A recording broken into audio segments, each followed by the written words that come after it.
কি অপরাধ করছে নির্মম ভাবে আমার বাচ্চাটা হত্যা করলো? আমি এই বাচ্চাটা ছাড়া আমি থাকবো কেমনে?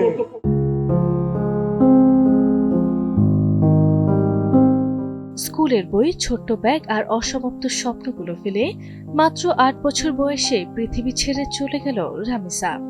দুদিন আগেও রামিসার হাসিতে মুখর ছিল পুরো বাড়ি, অথচ আজ তাকে ফিরতে হলো সাদা কাফনে মোড়া নিথর দেহে।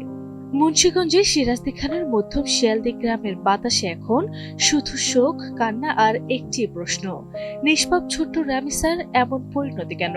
আমি কেমনে আমার এই কলজা টুকরা ছাড়া আমি থাকবো?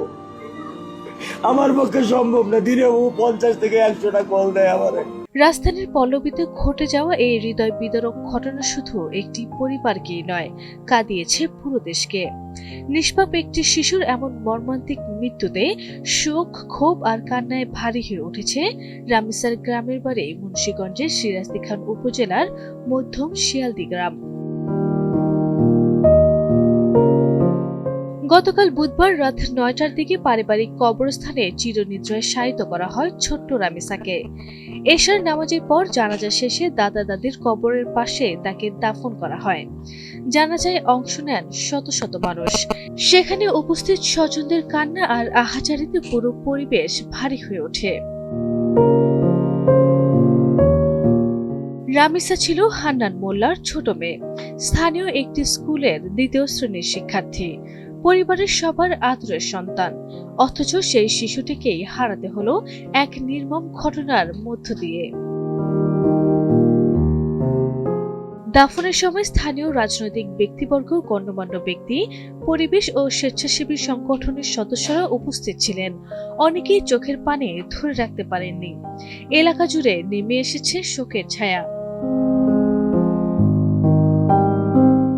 এদিকে এই ঘটনার বিচারের দাবিতে মুন্সিগঞ্জ জেলা শহরে অনুষ্ঠিত হয়েছে মশাল মিছিল ও সমাবেশ। বুধবার সন্ধ্যার থানারপুল জেলার অঙ্কুরিত যুদ্ধ ৭১ ভাস্কর্যের সামনে থেকে বিভিন্ন সামাজিক ও স্বেচ্ছাসেবী সংগঠনের উদ্যোগে বের হয় মিছিলটি। পরে শহরের প্রধান প্রধান সড়ক প্রদক্ষিণ শেষে মুন্সিগঞ্জ প্রেস ক্লাবের সামনে গিয়ে সমাবেশ অনুষ্ঠিত হয়। পুলিশ জানায়, ঘটনার পরপরই তদন্ত শুরু করা হয়। তথ্য প্রযুক্তির সহায়তায় প্রথমে গ্রেপ্তার করা হয় ঘটনার সহায়তার অভিযোগে স্বপ্না আক্তারকে। পরে তার দেয়ার তথ্যের ভিত্তিতে নারায়ণগঞ্জের ফতুল্লা এলাকা থেকে আটক করা হয় প্রধান অভিযুক্ত স্বপ্নার স্বামী সোহেল রানাকে।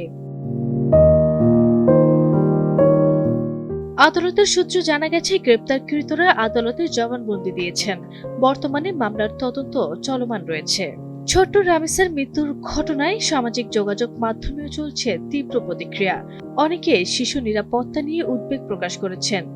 একই সঙ্গে দ্রুত বিচার ও কঠোর শাস্তির দাবি তুলেছেন সাধারণ মানুষ। একটি নিষ্পাপ শিশুর এমন করুণ পরিণতি যেন আর কোনো পরিবারকে দেখতে না হয়, এটাই এখন সবার প্রত্যাশা। আরবি ইসলাম হিমু, এনটিভি অনলাইন।